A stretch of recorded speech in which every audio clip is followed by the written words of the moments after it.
Welcome back to another technical deep dive here in the debug zone. Today we're tackling a big question and breaking it down with us from other users. Hopefully this clears up some misconceptions and helps you get the answer you need. So buckle up, stay a little curious, and let's jump right in.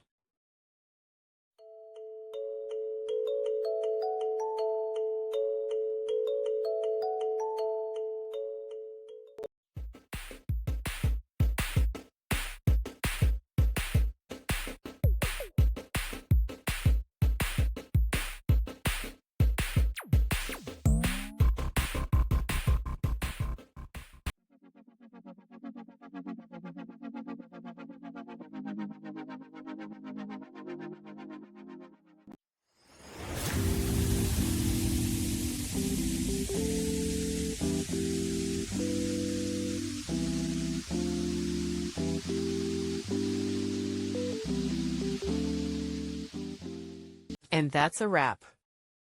I hope you found the answer you were looking for. If you did, take a second to hit that subscribe button. It really helps out. And let me know in the comments which solution worked best for you. See you next time in the debug zone.